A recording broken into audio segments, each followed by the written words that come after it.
There's only one thing that's running through my soul, and that is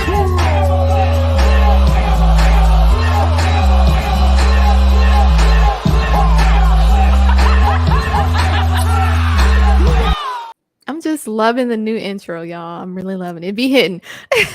Now, we have a hot show tonight. We have a lot to talk about tonight. But before we get started, be sure to go ahead and hit that like and subscribe button and hit the notification bell so you don't miss any content.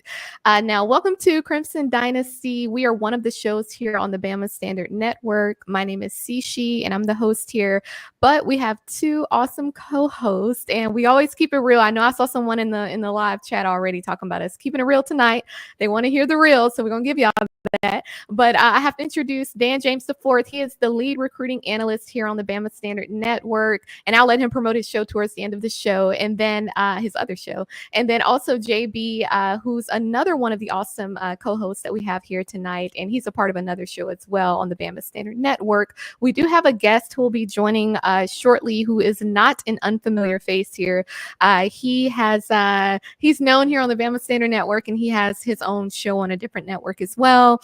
Now, I do want to say that if you're watching us on X right now, be sure to head over to our YouTube channel and type in the Bama Standard and subscribe. That's where you'll be able to engage in the live chat.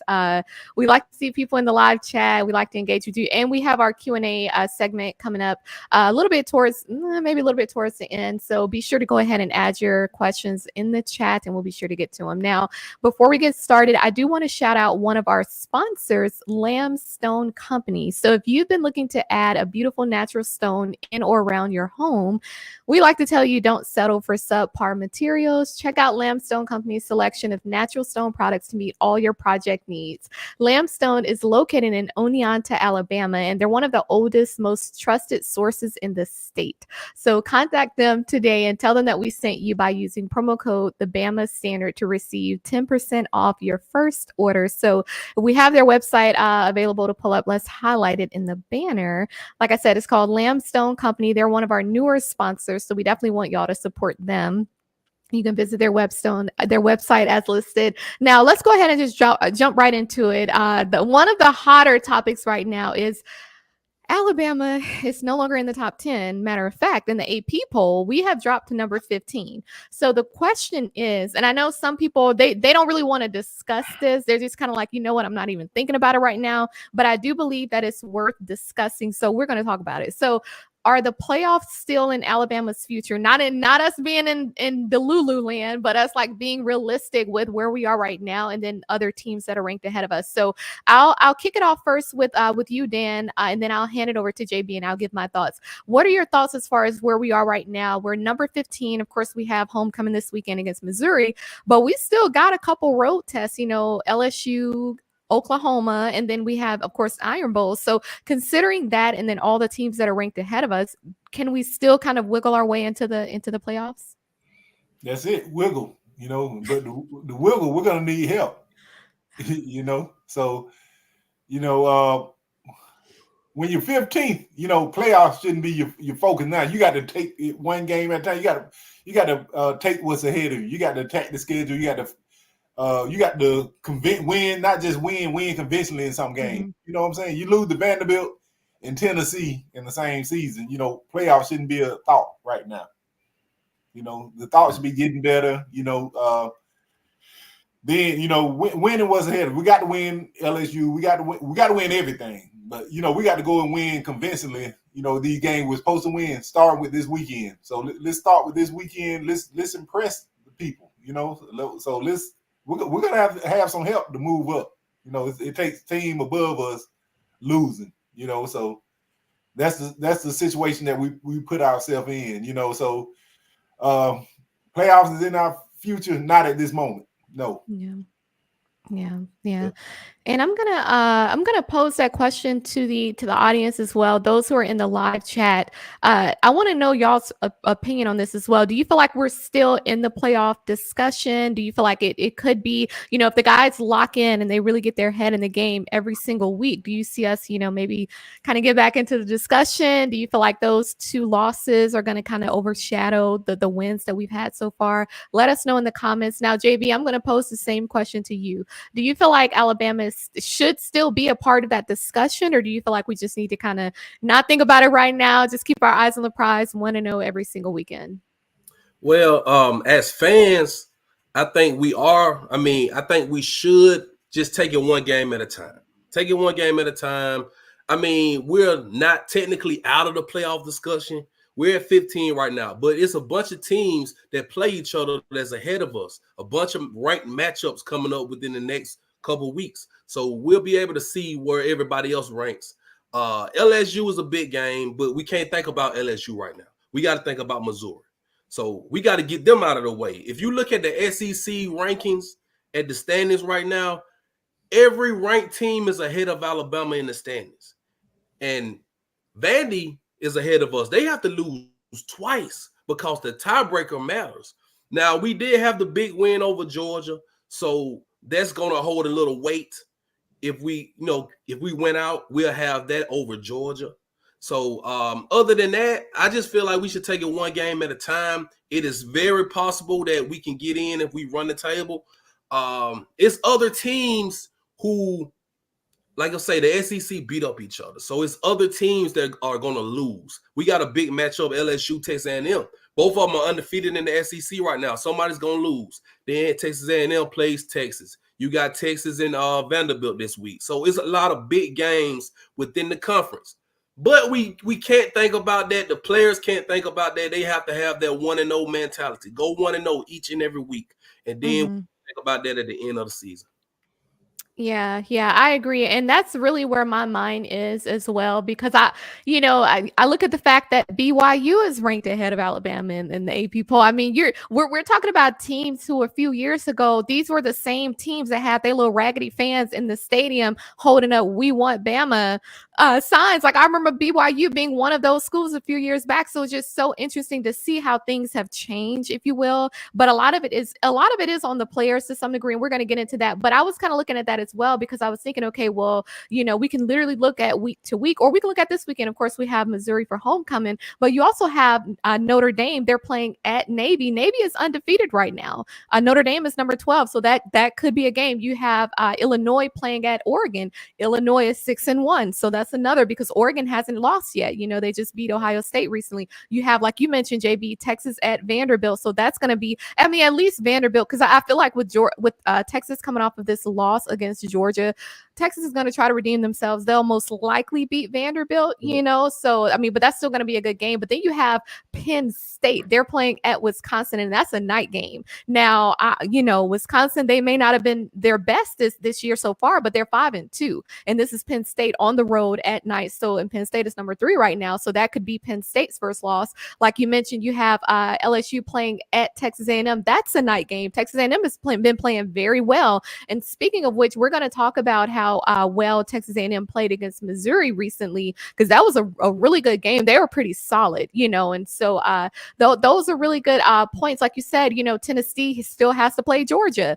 Tennessee plays at Georgia in a few weeks, so that's a big game. You got Indiana still having to play Ohio State. It's a lot of big games that still have to be played. So I think for a fan base, I get the sentiment that we shouldn't even be thinking about it, but I do believe if you're a true Alabama fan and you've been an Alabama fan for years, you know what time it is. We're looking towards the national championship. Yeah, we need to be 1-0 every single weekend, but we have to keep the main thing, which is the national championship. And that just is what it is. Now, let me just quickly take a look. So we do have our guest who is ready, in perfect timing, actually, so we can jump into the next hot topic. Let's go ahead and bring him in. We got the one and only, my brother from another mother, Stephen M. I didn't say Stephen A. Smith, though. We love him over here. Stephen M. Smith. He is the senior recruiting analyst, senior analyst from Touchdown Alabama Magazine. He actually has his own show, In My Own Words, that airs Monday, Wednesday, and Friday, but he's also one of the co-hosts here on the Bama Standard Network, and he's on the Bama Standard show every Tuesday night. So he's doing his thing. He's a part of the press conferences. You won't miss his voice in those rooms with Coach DeBoer, asking him the hard questions. But Stephen, thank you so much for joining, first of all. I'm so happy to have you. How are you doing tonight? I'm good, man. It's also a joy to be on Talking Bama every Sunday with JB down here. Yeah. And JT also. So it's a lot of fun. And I know a lot of the people are having the conversation of, can Bama still get in the playoff? Yes, it can. They can still get in there. The conversation of who takes over for Keon Sabb, who will miss 5 weeks with a broken foot. He played on that broken foot for much of the season. That shows you what a warrior that young man is, but did have surgery, wanting a full recovery from him. But Brayson Hubbard's the guy. Yep. Bray Hubbard is the immediate next man to replace Sabb. And Bray, you talk about a kid that doesn't talk. He just wants to play ball. I mean, 6'2", 204 pounds at that free safety spot. The young man can tackle. The young man can play. I'm looking forward to watching him. King Mack is going to get a bit more reps in there as well. He's been looked at Husky. He's played some at free safety. So here's a chance for Brayson Hubbard. Here's a chance for King Mack. So a couple of young guys to get in the mix there with Keon Sabb recovering there from the foot issue. I know people are also talking about, what about Kobe Prentice? Kobe Prentice is fine. I mean, he's okay. It's just him, getting back out on the field. He's fine. We saw Kendrick Long last week. He should have gotten the ball more, but Kobe Prentice is okay. That's good. Well, thank God for that, because that was a nasty hit. Them Vanderbilt boys, yeah. I don't know what's wrong with them, but let's jump into the next topic, though, because this is something that has been echoed across the sports space for the last few days. Is it time for Ty Simpson to be QB1 in our game this weekend against Missouri? Now, a couple things that I want to note really quick before we go around the table, and I want those in the chat to express your opinions on this. Is it time to go ahead and see, Ty Simpson start? Now, I will say this, and this is just some information for those who are watching to know.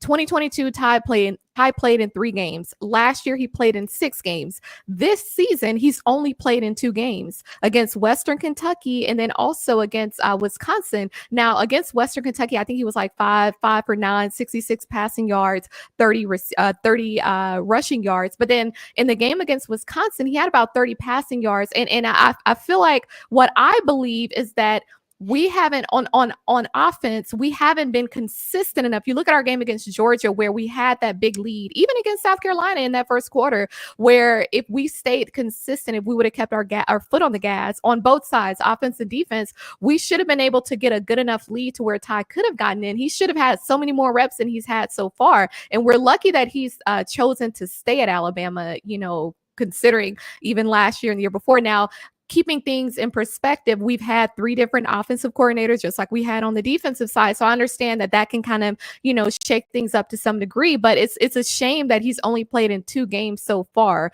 And I would say that it's been time for him to at least get more reps. I do believe that this weekend, personally, I would like to see him out there, starting against Missouri. I feel like Jalen Milroe, maybe we should have kind of pulled one of those Texas stunts, maybe sit him down for a couple drives, and we should have put him in last week. But we'll talk a little bit more about that. Now, I think that Stephen had to step away, but JB, okay, you're back. So I'm gonna kick it off with you, Stephen, first. I don't know if you had to get you some soul food, because I see you chewing, and I know you love your soul food. I look, I didn't have to get any soul food. I had to literally sit there and silence my phone, because my phone was one that was beeping there, but I did silence the phone. So you're the hottest girl right now. So going into Ty Simpson, this is such a perplexing topic, because this was brought up last year. Do you go full into Ty Simpson? And as talented as Ty is, and we know that Ty brings a lot in the passing aspect, I look at this as you got to look at Jalen Milroe this week against Missouri. And here's why I say this. Nick Sheridan, get on the field. It's time to get out that booth and get on the field. Yeah. And here's the reason why I say this.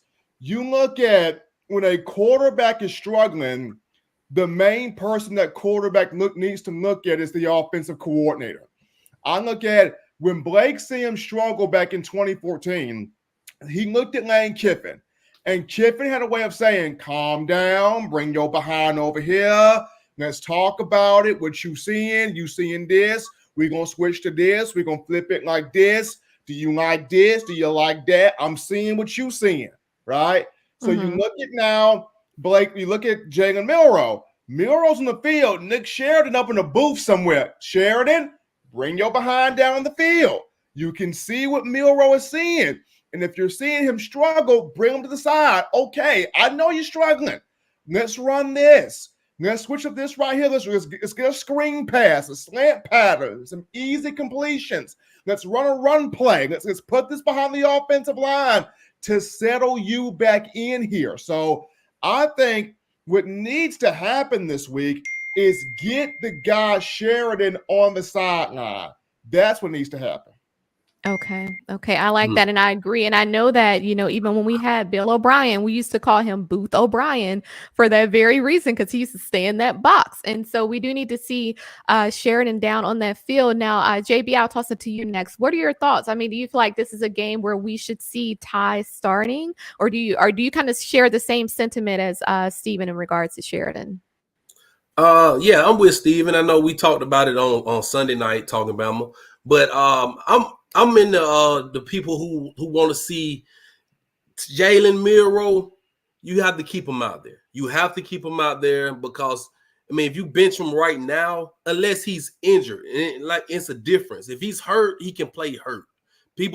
Everybody's hurt in some kind of way. You get banged up during the season. But if he's legitimately injured, then that's where you go to the backup quarterback. But just because he's not playing well, you still have to roll with him now. Because it's really not a good sign, and players are going to ride for him. He has the team. He's one of the captains. You really can't bench a captain, and it's kind of, I don't know, it's kind of taboo to bench a captain. You know what I'm saying? And he was already named a captain at the beginning of the season. So for that reason, also, I mean, you gotta give him the best. You got to put him in the best position. Nick Sheridan needs to come down, just like what Steven said. Nick Sheridan needs to come down. They need to communicate better. It's no communication. And that's what I didn't like last week. After every drive, Milroe went to go sit down by himself on the side. By himself. And they showed it on TV on purpose. I saw it like 6 times. Like they showed him over there by himself, like he was soaking, like he was just sad. He had no energy. And it was ridiculous. But JB, question, and my apologies for interrupting you, but you just made me think about something. Question, remember just 2 years ago, I believe, when we played at Tennessee, but we had Bryce Young. And if I remember correctly, even when we were down at times, he still kept that energy up on the sideline, right? Yes. Yep. And that's what I'm saying. Like, if you don't have, if your leader, your quarterback doesn't have the energy, if he's not communicating, he need to be talking to the offensive line. Go talk to the receivers. Ask them, what are you seeing? If y'all not communicating. And I really did not like that from Jalen Milroe. But as the coaches, the coaches have to step in. They have to sit down. And just like Steven said, OC, play caller, come on down, man. We need you on the sideline this week. We got to get it right. We got to get it together. Because if not, the wheels are going to just fall off. If they put Ty Simpson in and nothing's wrong with Jalen Milroe, I don't see us winning. But it all starts, JB, and guys with the head honcho. It starts with Kalen DeBoer. That's what it starts with. Yeah. I understand he comes in with the ice cream truck. He comes in with the different other things that came along with that. But at Alabama, there is an expectation. There is an identity. There's a thing when you come in here, you got to know what you're getting yourself into. And people can say all they want to about, well, Steven, Nick Saban in his first season, it didn't go as planned. Nick Saban's first year and DeBoer's first year are 2 different first years. It's not apples to apples comparison. Oranges here. Exactly. Nick Saban's first year, Alabama wasn't the sexiest place to be at, people. It wasn't. Like Nick Saban, it wasn't like young Jock is going down. Like it wasn't Saban's first year now. Now it wasn't like young Dro showed the lean that first year. Hey, you wasn't like Jeezy Hustler's ambition. I'm just saying. But Steve, the starting point was here though. The starting point was here with DeBoer. That's what I'm saying. Saban's first year. The starting point's right here. Yeah. And Saban has to build that thing up to where it is now. DeBoer comes in, you have a championship pedigree. You have recruits that want to come to Alabama. You have resources galore. Like, it's a whole different ball game. Saban comes in here. The expectation is, Lord, just make us competitive again. DeBoer's expectation is, you got to continue this thing winning. So with DeBoer, it's a whole different mindset. It starts with him. It's, look, we got to straighten this thing out. And it starts with me. DeBoer said this Monday, ain't no excuse now. And we knew what we got ourselves into when we took this job. We knew it. Yeah. So now that you know, you got to put up now. Like, you have to put up now. Yeah. All good points. I'm loving it. Now, Dan, what are your thoughts on this? I mean, we hear what Steven and JB have to say about, ties starting this weekend. Do you feel the same way, or what are your thoughts? You're muted. I'm sorry. Let me tell you like this. See, Milroe, the thing, the sulking on the sideline thing like that. Let me tell you one thing, and I'm not trying to compare him, but Tim Tebow, he wasn't a great quarterback either, but know what he was? He was a leader. He was vocal. Exactly. Yep. The team laid it out for him. He brought the energy. He wasn't no pinpoint pass or anything, but one thing he was a vocal leader. Yeah. And he was active. You could see him. He was very active on the sidelines. So to answer the question, will Ty Simpson start versus Missouri? I don't think so. But what I think should happen at least, you better start putting the package in there, roll them out there, give them some reps. Right. I mean, and I agree with Dan on that. And not just Tim Tebow. You look at guys like, Cam Newton wasn't just no accurate quarterback, but Cam Newton carried all. Right. Yeah. You looked like you looked at Cam face. You was like, bro, like, we finna jump on homeboy back. Like, Jameis Winston wasn't just no accurate passer, but Jameis Winston started talking. You like, I don't know if this man crazy, right? But we gonna jump on Jameis Winston back, and we gonna see where this thing goes. Right. And that's the thing with Milroe. It's when they look at number 4 for Bama, they feel like our best chance ever is with this guy right here, and I'm gonna jump on his back and really ride with this man right here. Yeah. So Milroe's got to show that against Missouri, especially that first half, especially those first couple of series, because right now it's if there's the lightest struggle with him, you're gonna have to look at least a series or 2 for Ty Simpson, just to see what you got. That's not enough. I literally feel like we are a day late and a dollar short, because God forbid if we needed Jalen Milroe, if we needed Ty Simpson last week, for example, if Jalen Milroe happened again, and you know what I'm saying? Like, my thing is like, I don't know. Not just last week. You look at South Carolina. Yeah, Vanderbilt. You look at Vanderbilt as well. You look at Vanderbilt and you wonder if Ty goes in, and then for those that have a notion of, well, Ty is not as athletic, as Milroe. Ty's gonna get hit too. Once again, this goes back to Nick Sheridan. If Elijah Pritchett is not the best blocker at right tackle, you got Robbie Oots. Who's the best blocker on the whole team. Have him out there chip blocking somebody. Right. Yeah. You got C.J. Dupree, who can block. Have him out there. You got Jam Miller has showed us so many times this season he can lay a hat on somebody. So if you gotta show Ty out there for some series, just put Ty out there. You got some guys that can block and go max protection. Yeah. You got guys that can do it.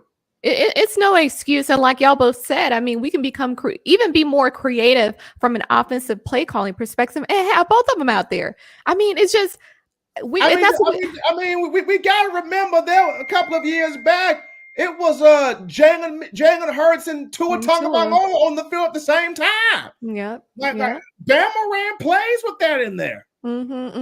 So really quickly before we I believe there's a super chat, but before we get to that, I'm going to ask something just to piggyback off of what y'all are saying.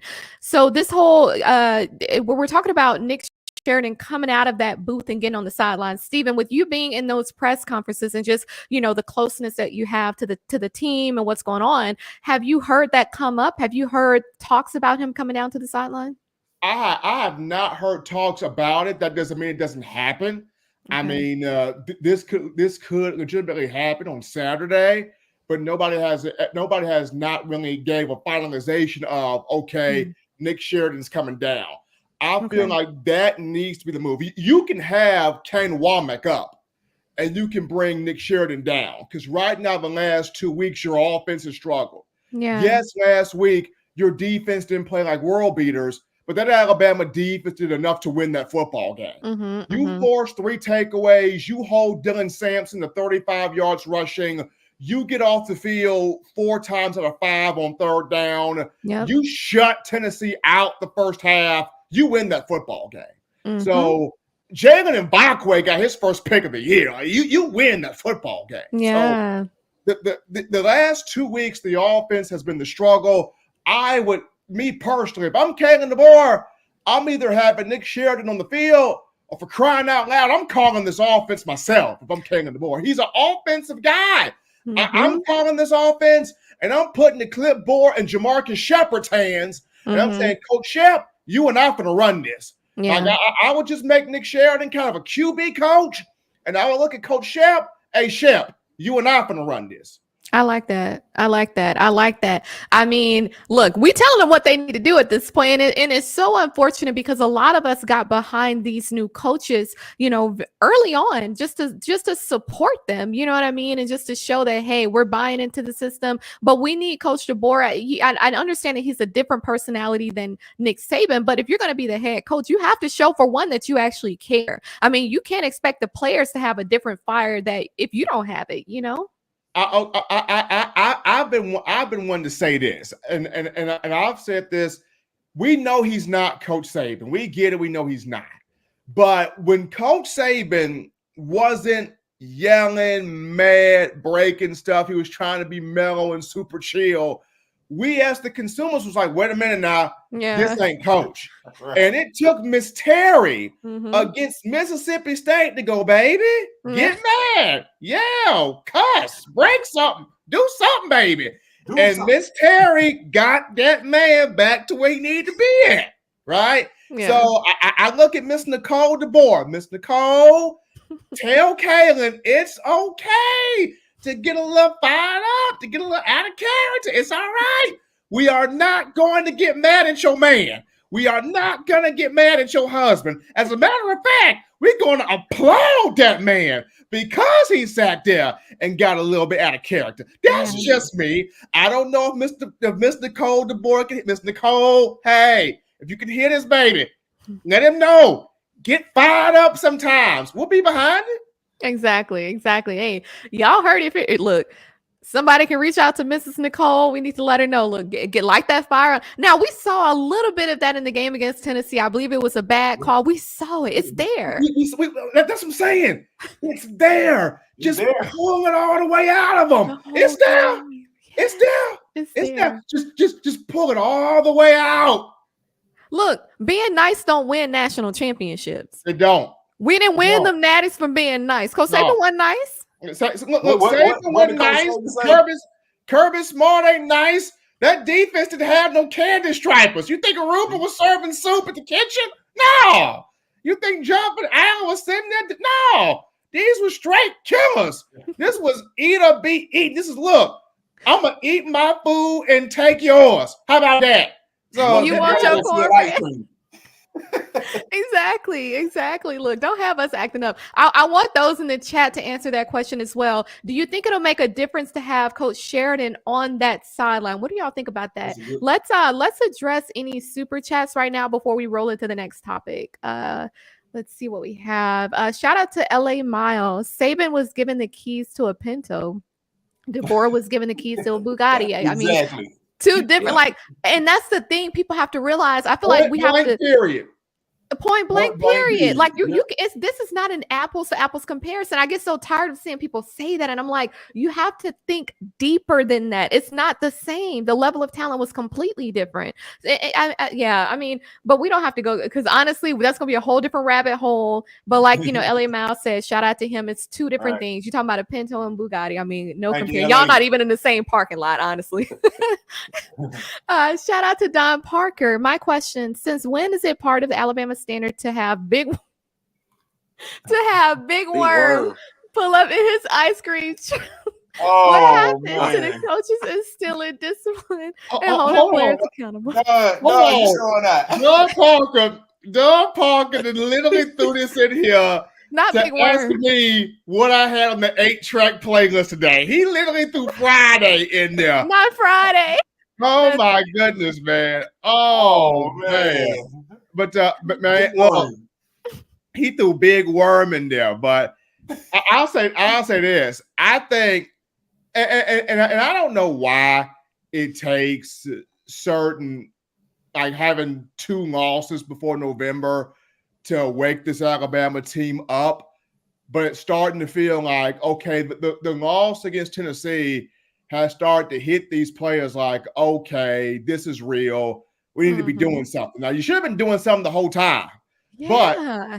But better late than never, because apparently Tyler Booker is out there firing these folks off in practice. Like, Tyler, appreciate it, but bro, like, you should have been firing these folks up week 1.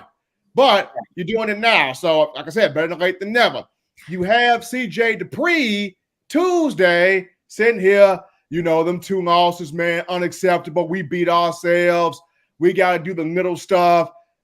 Y'all got to be doing the little stuff day 1. Exactly. You can't wait 7 games in to be doing the little stuff. Like, that's got to be a day 1 thing. That's like me saying, I'm gonna sit down and get my budget going Saturday. My budget should have started the Sunday to open the week. I'm already behind the 8 ball now. But Steven, you said better late than never, and I like to think never late is better. Yes, never late is better. I mean, come on. Like we know better than this. We are so, I don't know if we went in underestimating every single opponent, but that is not the Bama. That's not even the Bama standard. Look, this is what happened, right? This is my opinion. Kane and DeBoer, coming from Washington, he and this staff, they're thinking it is not going to be that difficult. Even though you come from Washington in the Pac-12, and you only have 2, maybe 3 tough games a year. The rest of your season, you just coasting. Here you come to the SEC, where every game's a gut check. A struggle win is like death. And when you lose, it's like the morgue. Like, that's how the SEC is. Like, it's dog eat dog. And you come down here and you see this for yourself. And DeBoer is like, whoa, I wasn't expecting this. He looked tired after that Tennessee game. Like I was expecting tough. I was expecting a little competitive, but this is like that T.I. album, I'm serious. I know. Really serious right here. I know. Shout out to Chris Kent, Robbie. Big Perm, Big Germ. Exactly. Look, don't get us started on Big Worm.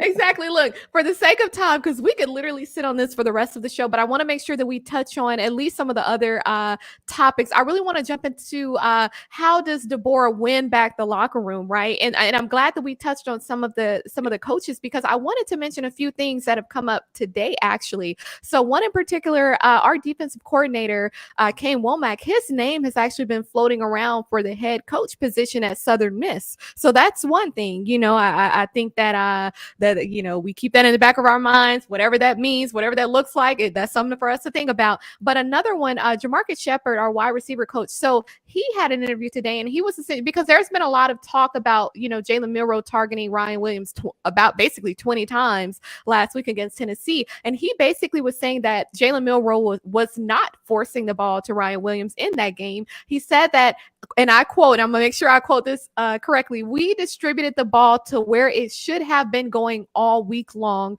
all throughout the game. If it was supposed to go somewhere else, it would have gone somewhere else.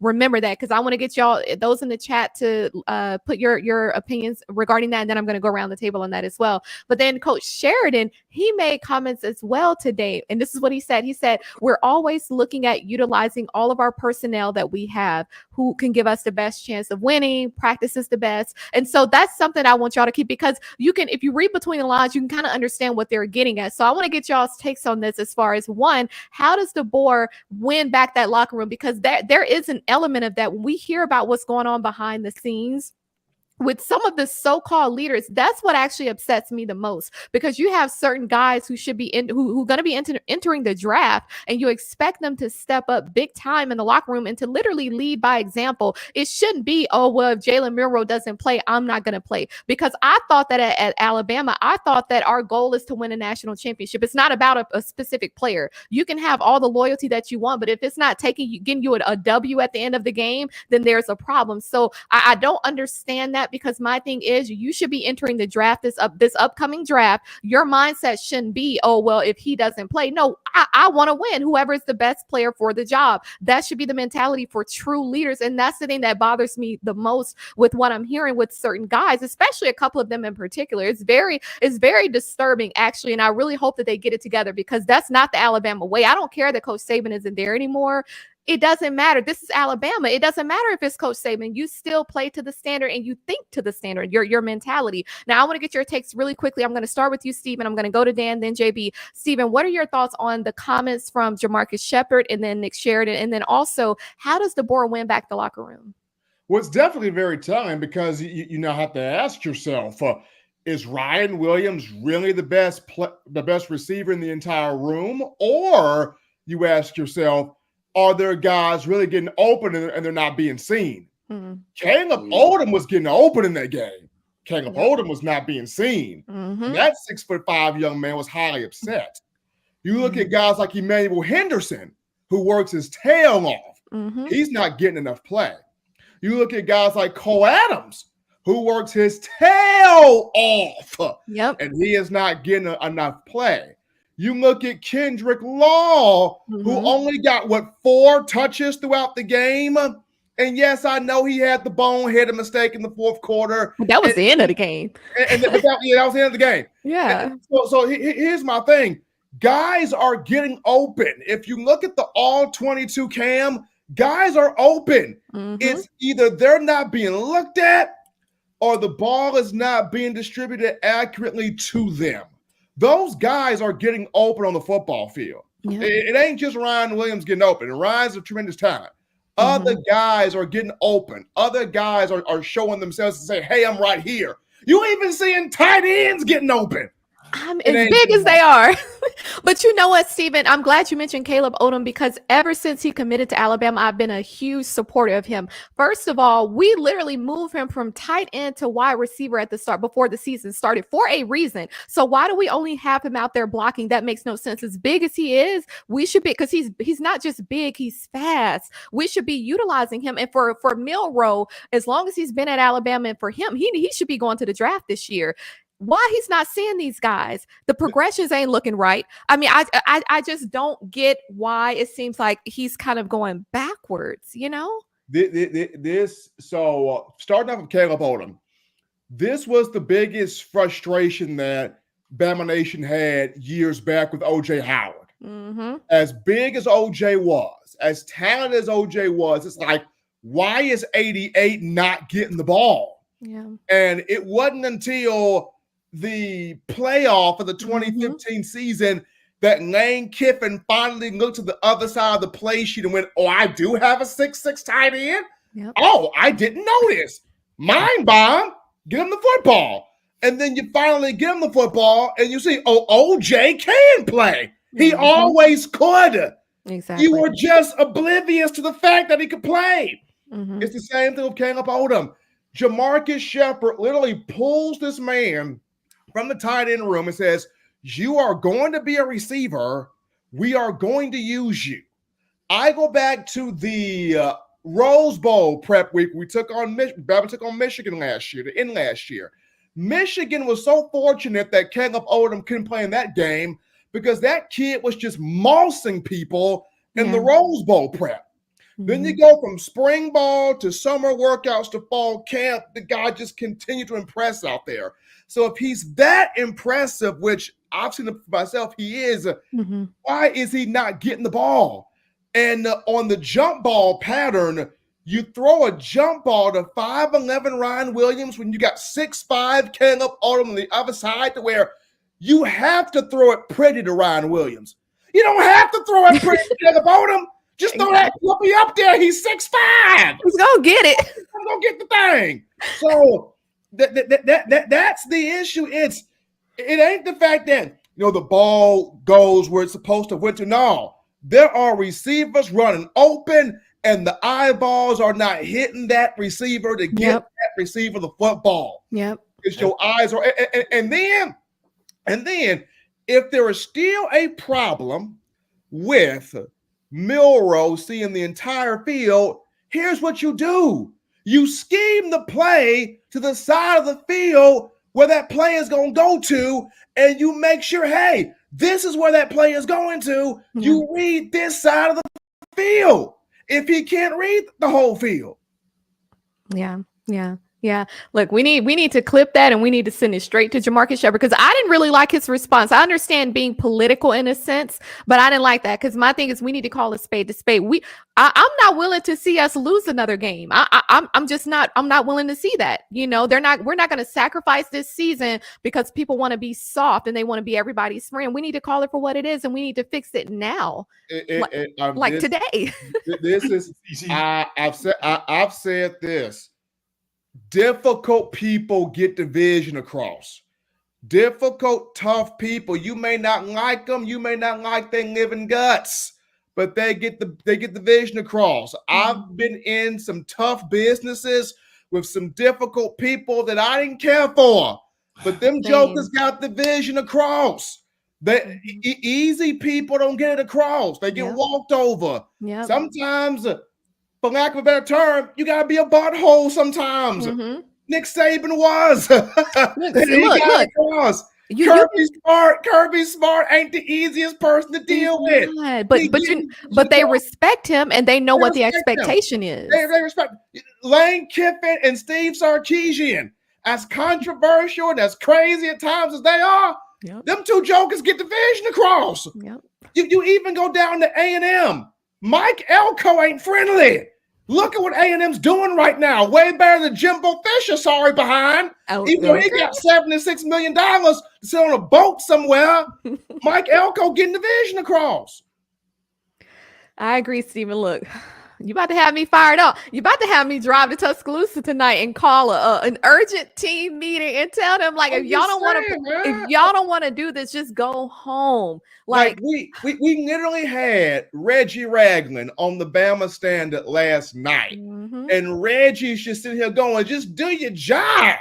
Like Reggie's just saying, all you gotta do is do your job. Like Reggie's just saying it the whole show. And it was like Reggie wanted to say so much more, but he had to just temper it to do your job. Like Reggie wanted to bite somebody's face off, man. Like Reg.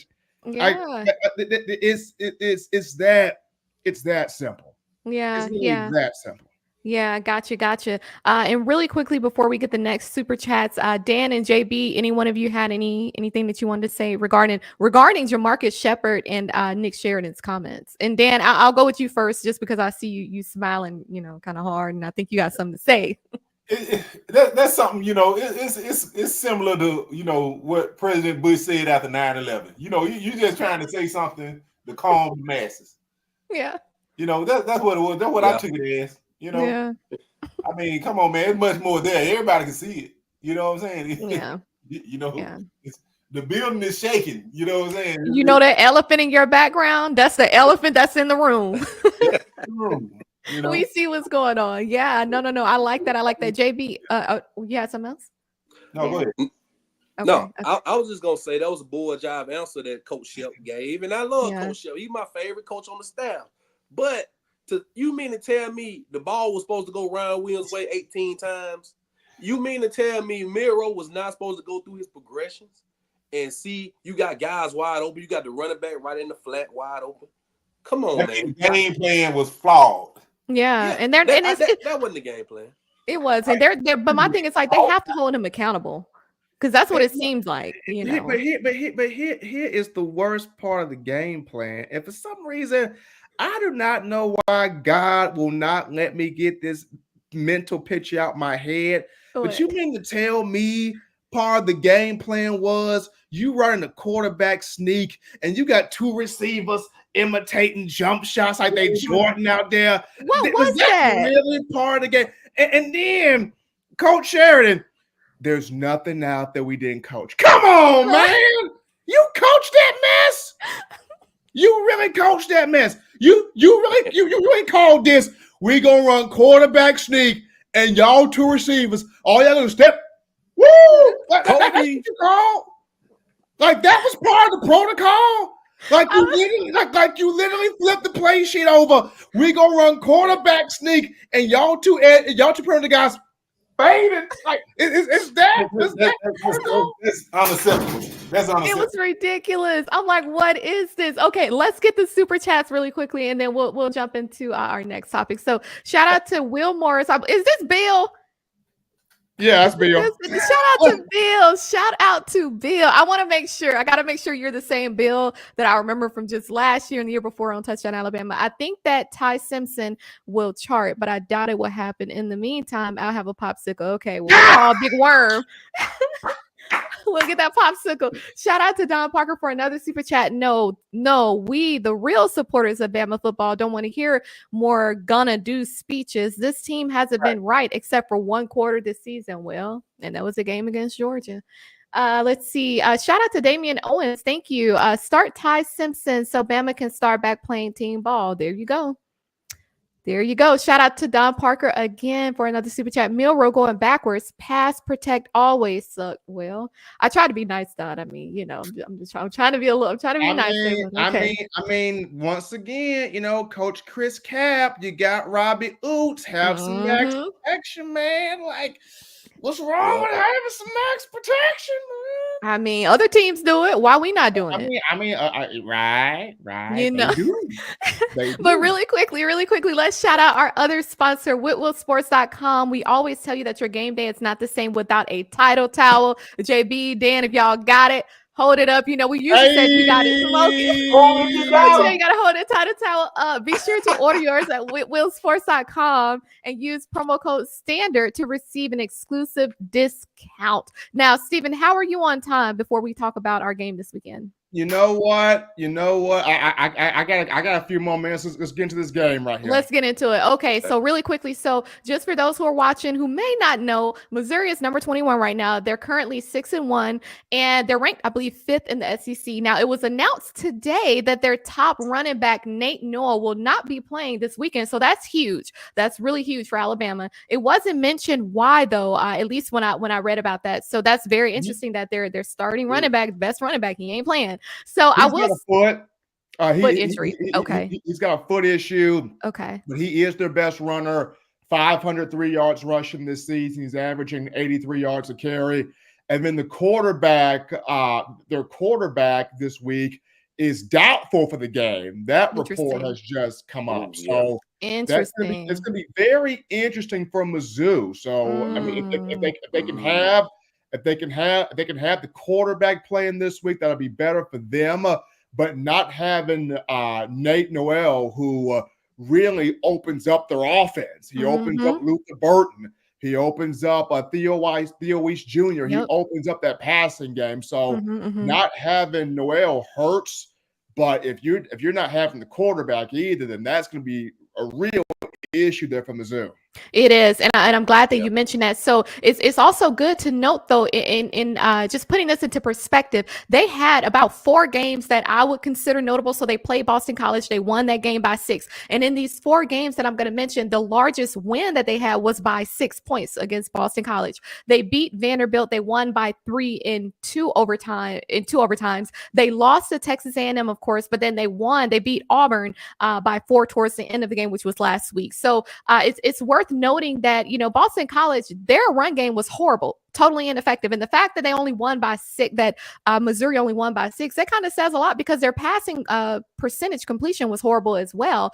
But the quarterback accounted for a lot of the runs when it comes to Boston College. Missouri, they had, I noticed that they tend to have a pretty decent balance in terms of pass plays and their run game as well. But the fact of what Stephen just mentioned about their quarterback being doubtful, that's going to be interesting. Now, I will say, for the sake of time, their game against Texas A&M, they lost that game 41-10. Missouri didn't score until the 3rd quarter. And so, that was very interesting, because that was a road game for Missouri, for one, and this is going to be another road game for them, another SEC road game. And Texas A&M, they were solid. Missouri only had about 70 rushing yards. Their quarterback accounted for about 1/3 of the runs. Their pass completion percentage was horrible. Their quarterback was sacked 6 times, and they had the ball for about 27 minutes. Texas A&M, they played well on offense and defense. They had that ball about 33 minutes. Their quarterback was only sacked once, and Texas A&M didn't try any 4th down conversions. I believe Missouri was 1-4 in that game on 4th down conversions, and I believe like maybe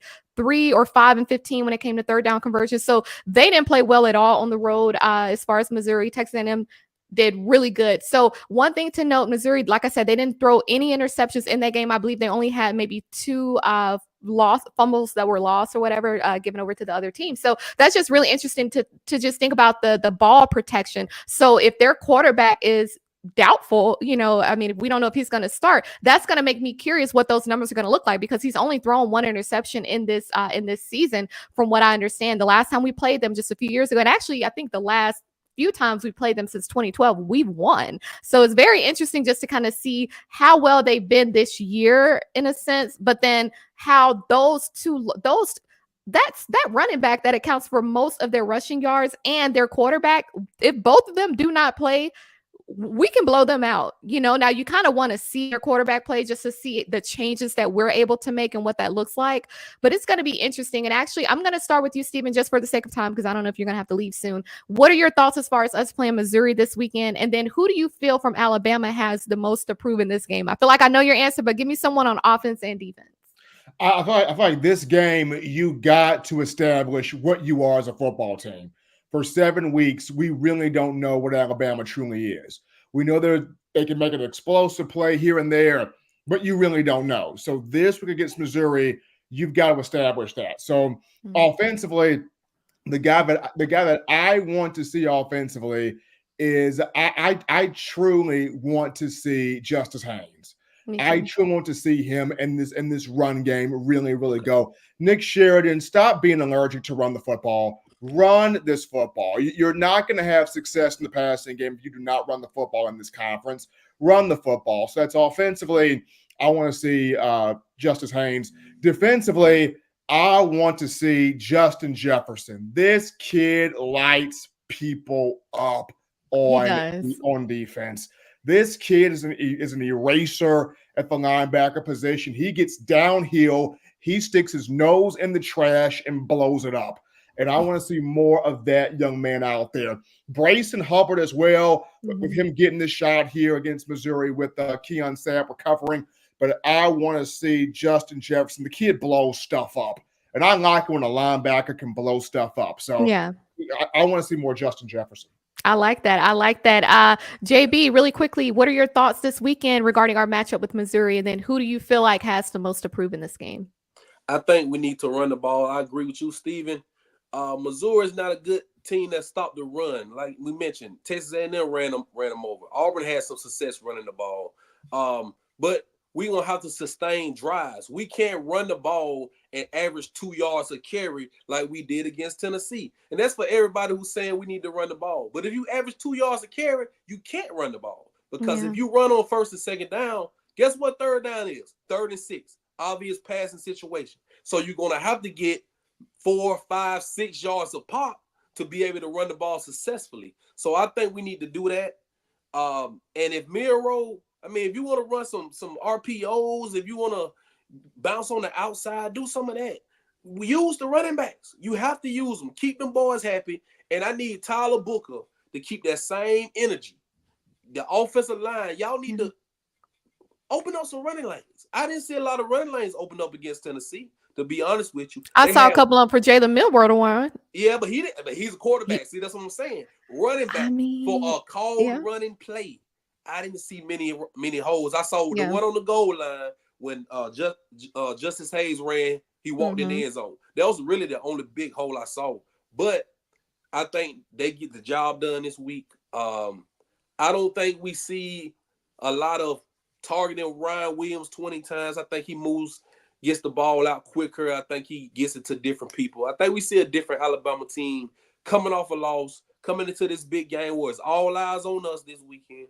All eyes on Bama. How do you respond to the second loss in October? We ain't even got to November yet. So let's see how we respond. I want to see how the running game does. I want to see us run for over 200 yards. Defensively, Steven, I'm with you. Justin Jefferson, I want to see him. I want to see Q-Raw, Russo. I want to see those linebackers, those guys get after somebody. Just get after somebody. Everybody talk about how bad Lawson has been. Well, Lawson, you need to show up. He need to show up. So I want to see our linebackers. Secondary, I'm a little worried just a little bit because of the injuries. But if Brady Cook doesn't play, I don't think it'll be an issue. Gotcha. Okay. I like that. So Dan, I want to get your answers for this question, and then also for those in the chat. I see y'all lining the chat up, so I feel like I don't have to ask, but continue to put your comments in there with these questions. And then Stephen, after Dan gives his thoughts, there was a question from an audience member, so I'm going to pose that to you once Dan finish up. Just FYI. All right, Dan. Well, what's your thoughts? How do you feel about this weekend's matchup? And then is it anyone in specific on offense and defense that you're looking to see have a big game? Yeah. This is a game, this game right here is going to tell you the attitude of the team, how we come out. Now, I'm going to tell y'all the obvious answer to this question, who has the most to prove, is whoever we trot out there at the quarterback position. If it's Jalen Milroe, you got to go out here and prove that you are the, unquestioned leader of this team. You got to go out there and show that you can rally this team, after a second loss and get us back to where we need to be. If it's Ty Simpson, it's your chance to go out there and prove that you are the guy. You know what I'm saying? So whoever we roll out there at quarterback, that's who had the most to prove. And, as far as the defensive side, Bray Hubbard, hey, you the next man up, man. Let's show, you look good. Now that the light's on you, you done a great job when you were called upon in a pinch. Now let's see, when the team game plan for you, let's see what you can do. So I expect him, because he's a player. He's just learning the safety position. He played quarterback in high school. So, they're gonna come after you. So let's not get sucked up on the little play action fake. So, I want to see what you can do, and I feel confident that you can do it. Yep. Same. I like that. And then what was the question for Steven? Told you, Steven, you the man of the hour, so they coming directly to you. Dakota Downing, shout out to you at Steven. Thoughts on AJ McCarron's comments? Are you familiar with AJ? I know he spoke on Milroe after the Tennessee game, and he spoke on the regression, or is he really playing the quarterback position where he needs to?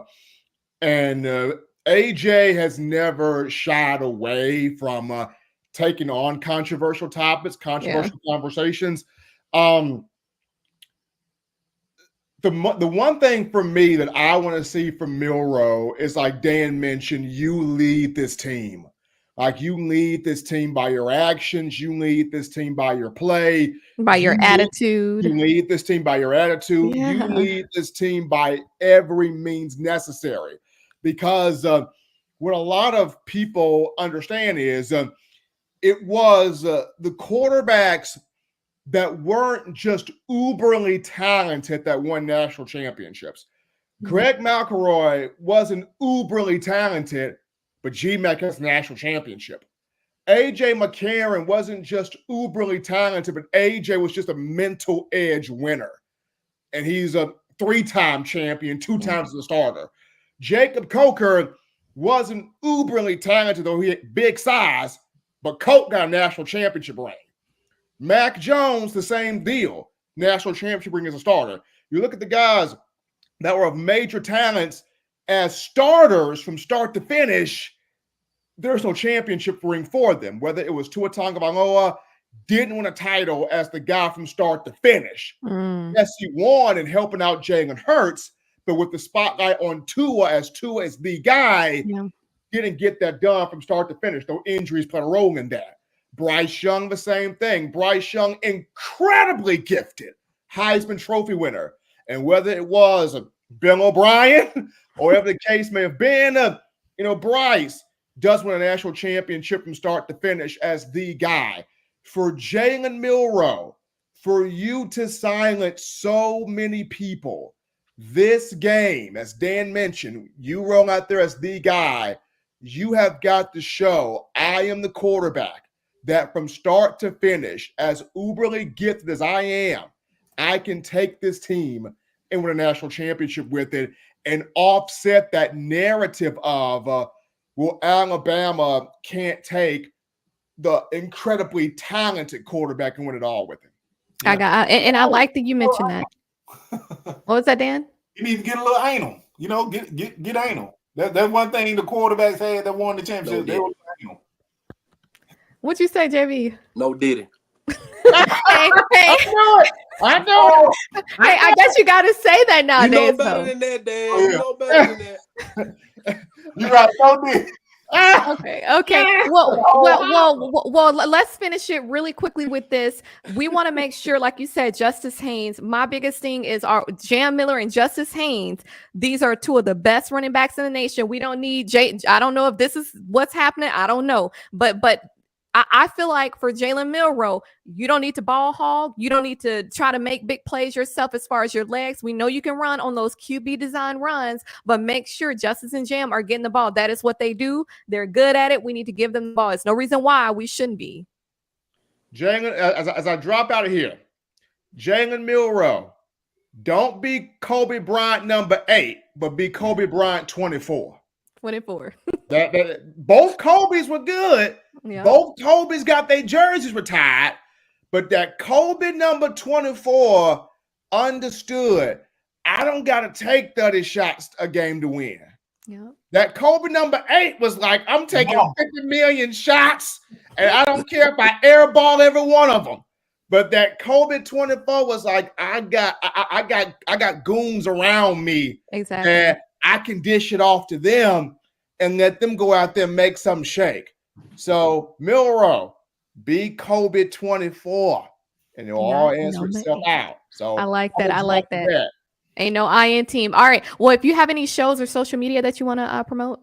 Oh yeah, they can find me on X. I still can't stand calling it X now. Me either.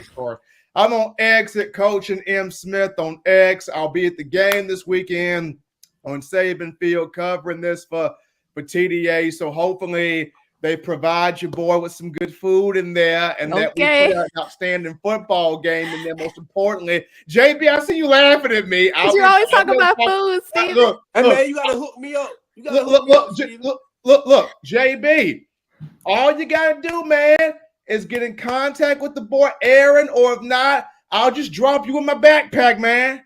I'll just drop you in my backpack, and you and I hike on up here.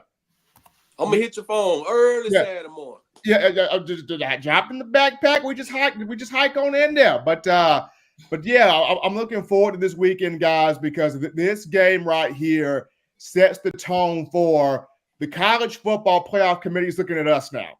They want to know, can Bama correct this thing?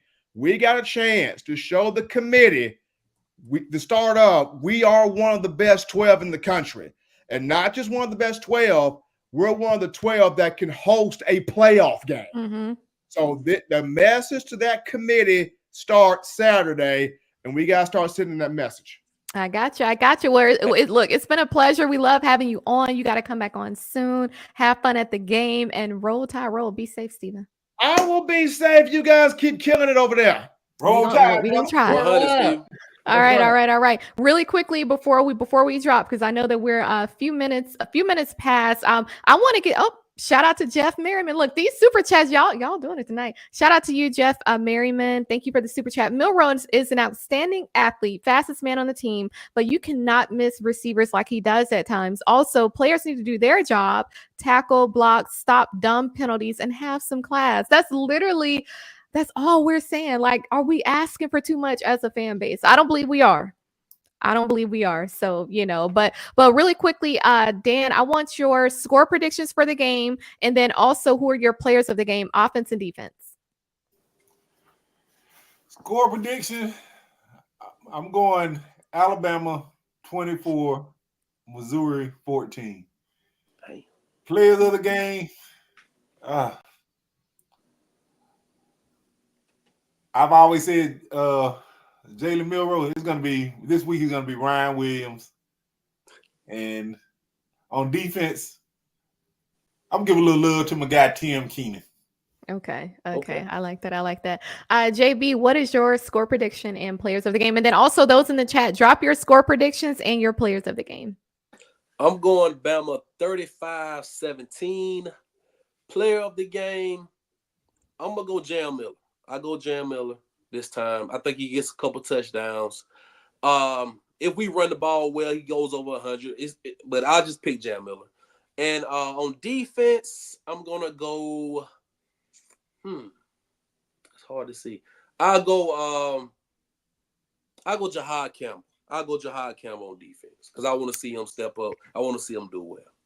Okay. I like that. Now, my score prediction, I have 38-7. I see Nick Sheridan. I see offense us doing a little better this week because, it's been a lot of people going, asking for him to be fired, really. So I see a 38-7. I say 7 because their run game is going to be very limited with Nate being out. And like Steven mentioned, Brady may not be playing. So I just see us not allowing them to do too much in terms of even their passing game as well. 38-7. As far as players of the game, on offense, I have CJ Dupree, Kendrick Law. I feel like because it's been a lot of uproar about Ryan Williams getting so many targets last week, they're going to try to spread it out as far as the passing game. So CJ Dupree, Kendrick Law. Defense, I have Bray Hubbard, of course, and then with Keon being out, and then LT Overton on defense. So those are mine. Let's see. I know that we said we would do a Larez Moody. Shout out to you for the super chat. Tell Nick to run through the ball. All right. Well, Nick, if you're watching, we got to run that ball. We have to run the ball. Look, we normally have a dedicated segment for questions for Q&A, but we've been answering them throughout the show. So we'll try to save some of them for next week just because we're already over on time. Really quickly, we don't have Teague's Take tonight. So y'all can check that out next week unless they happen to magically appear tonight. But as of right now, we're not planning to have Teague's Take tonight. We do have our post-game show immediately after our matchup against Missouri this weekend. This weekend is homecoming. So of course, it's going to be a big post-game show. We're not going to be live there, but we're going to be live, where we're located. So we're going to have a lot of information for y'all after the game. And then of course, I'll let JB promote his Sunday show. So JB, I'll kick it off with you. Any social media and other shows that you want to mention? Yeah, y'all can follow me on Twitter X at young_ENT_. Also, you can find me here every Wednesday on Crimson Dynasty and on Sunday nights with Sunday Night Talking Bama, me, JT, Stephen M. Smith, Marsha Bean, and my YouTube channel, Sports Talking with JB. And I'll be at the game this Saturday. So if you see your boy, holla at me. Now I have my title towel with me. Shouts out to Will Sports. Okay. Yeah, like I said, I need me a custom order. I don't know if I need to. I'll reach out to them because, of course, they wouldn't have, a blinged out title towel on their website. So, they had to make you a special. Yeah, I need something special. All right. Shout out to you, JB, on that. And then Dan, since you're smiling so hard, any other shows that you want to mention? Any social media? Yes, man. You catch me on X. Like Steven said, it just sounds funny. He does. Catch me on X at Final Whistle Dan. You catch me Tuesday nights on this very same channel, The Final Whistle. 9 p.m. Eastern, 8 p.m. Central. Every Wednesday night right here, you guys. You know, the Crimson Dynasty with this awesome cast. You know, 7:30 p.m. Eastern, 6:30 p.m. Central. Immediately following the games, you catch on the post-game show. You know, and y'all make sure y'all hit the like and subscribe. We appreciate you guys. Appreciate the super chat. We thank y'all for tuning in every week to see this beautiful face. Talking about she. Yeah, I guess. Y'all are hilarious. We have another super chat. Look, that elephant. Hey, that's that elephant that's in the room that we were talking about. The elephant in the room. Elephant in the room. Hopefully we get that resolved before this weekend. So shout out to Jeff Merriman for another super chat. Thank you. Georgia beat Texas due to running the ball. Yep. Kirby Smart said after the game they won due to running the ball. If our offensive line cannot open holes, then replace them. This season is over. No, it's not. I'm not even going to read that because I'm not going to speak that into existence. It's not over. It's not over until it's over. We got to look. Y'all know better than this. This is Alabama. Y'all know better than this. We've seen certain things happen in other seasons in the past where we still made it, and y'all were sitting there eating dust because y'all were speaking negatively. So let's hold off on some of but I agree with everything else that you said, Jeff. So thank you for the super chat. It ain't just speaking negative. Sometimes speaking fact. These super chats have been spot on. It's an elephant in the room, remember? But not the last sentence. I don't believe it's over for us yet. He said, It ain't over. I didn't see if. Let me go back. I'm gonna go back and look at it. This season is no. It was that last sentence. I didn't see no if. No, we're not reading that. We're not gonna accept that. We're gonna, believe for the best. You can find me on X official Sishi without the apostrophe, and then you can find me on Instagram at beauty_of_intelligence. Be sure to hit up. Be sure to go back and watch some of our previous content so y'all kind of see how we typically do things here on this channel. We didn't want to do a full-on player breakdown just because of the unfortunate turn of events when we lost to Tennessee. So Chris, first of all, let me tell you something about Auburn, because they've only won one game, right? Two. They only won two, sir. Auburn is the worst of the worst. Like, y'all, literally, you cannot, every week it's an L. I mean, I don't understand how you go, Chris, beating his chest. I know, they're just ridiculous. You can't count on, and they have a few more L's in their foreseeable future. So it's y'all have nothing to look forward to, just like Florida State didn't. We don't see Ed in the chat like we used to talking about Florida. So it's just, y'all just have to come out of that Delulu land, honestly. I know that we give y'all like to hear about Alabama because we're the standard. I get it. Otherwise, you would be on an Auburn show, but y'all have no reason to have a show. It's nothing to talk about besides losses. I mean, I want to hear his sky report on Mizzou. How did that go for y'all? Exactly. How did that go for y'all? Because y'all thought, they thought they had it. They thought they had it too. They thought, oh, we about to get another. We about to win our third game. Nah, this is sight. I'm serious. Y'all ain't winning nothing over here. That's what y'all get with y'all raggedy self. And them raggedy colors y'all have too. Just raggedy. They should have lost. And look, woulda, coulda, shoulda. Woulda, coulda, shoulda. We beat South Carolina. Y'all have won 2 games. That's pathetic. Y'all are just as bad as Florida State. They've only won 1. It's just horrible. Y'all literally have nothing to talk about. Do they tailgate? They don't tailgate, right? They don't. No, they can't. Y'all can't even tell. Look, they can't. Look, the grocery store is just full. They ain't buying no food. They have no reason to tailgate. Alabama football got turned to, sir. Y'all are just, please stop. Y'all are horrible. Y'all are probably the worst. They are the worst in the SEC, right?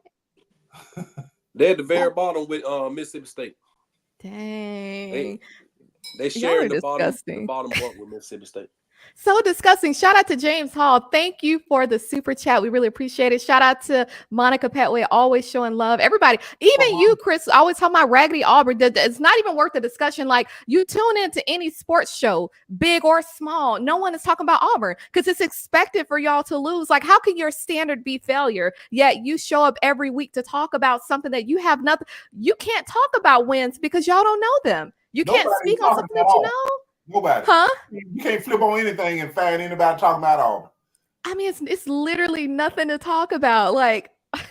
Yeah, and then okay, so here go Florida State. These Bama fans when Milroe was stopped on 4th down. Sir, y'all only have one win.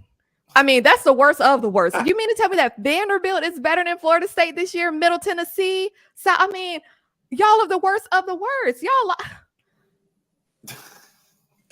let Bill O'Brien come in there with Boston College and beat y'all at home. Like, Florida State is just pathetic. And look, we're not going to make this last longer than it should. I just really hope that, I mean, we've been talking to them since before the season. They didn't get the message. So they just want to be help. We sent them help. We sent them a lot of help.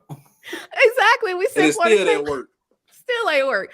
I mean, y'all got Rodell Williams, y'all got Terrence Ferguson, y'all got Malik Benson. Like, y'all, we sent y'all some players. Y'all paid for them, of course, but we sent y'all some players, and you still can't win. You know, I mean, but that's just who y'all are. So anyway, thank you, everyone. Thank you. Shout out to Lisa Lipscomb. I appreciate it. And just sit up there and just cry those tears for all them L's. Y'all got more L's than Lululemon. Cry all them tears at night by yourself, because we will not be crying with you. Shout out to Alabama. We're going to beat Missouri for homecoming. And shout out to everyone that was in the live chat tonight. We really appreciate you. Duke Basketball School beat Florida State because they're the worst. I mean, just is what it is, right? All right, shout out to everyone. We'll see y'all on the post-game show this Saturday immediately after the game. And roll tide, roll. Roll Tide. Hey.